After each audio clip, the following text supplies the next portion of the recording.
শুধুমাত্র একটি আন্দোলনকে, একটি সাম্প্রদায়িককে দাবিয়ে রাখার জন্য একটি মানুষকে গ্রেপ্তার করা হয়েছে। চিন্ময় প্রভুসহ সকল বন্দী ও আহতদের সুস্থতা কামনায় আমরা আগামীকাল থেকে প্রত্যেক মন্দিরে প্রদীপ প্রজ্বলন করা হবে এবং প্রার্থনা সভার আয়োজন করা হবে। আগামী 21শে ফেব্রুয়ারি মহান ভাষা দিবস থেকে আমাদের চিন্ময় কৃষ্ণদাস প্রভু মুক্তি এবং সকলের সুস্থতা কামনা এবং 8 দফা বাস্তবায়ন করার জন্য সকল শিক্ষা প্রতিষ্ঠান এবং মন্দির, পাড়া, গ্রাম, মহল্লা আমরা গণস্বাক্ষর কর্মসূচি আয়োজন করছি।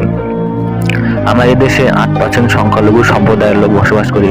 সনাতন ধর্ম সম্প্রদায় থেকে 8 লক্ষ গণস্বাক্ষর নিয়ে অন্তর্বর্তীকালীন সরকারের কাছে উপস্থাপনা করব।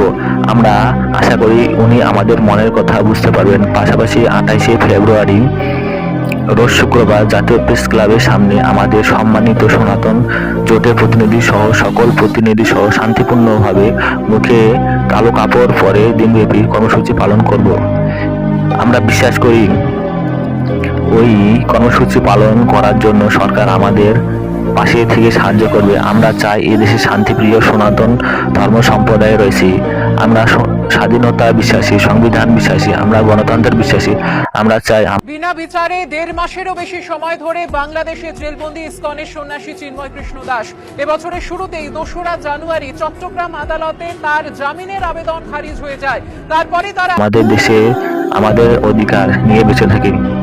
আমরা সনাতন ধর্মের লোকেরা আমরা চাই আমাদের দেশের জন্য কোনো ভালো কাজ করতে চাই। আমরা দেখতে পাচ্ছি অন্তর্বর্তীকালীন সরকারকে একটি কুচক্র মহল হিন্দু সম্প্রদায়ের বিরুদ্ধে বিভিন্ন ভুল তথ্য দিয়ে আমাদেরকে পিছনে ঠেলে দেওয়া হচ্ছে।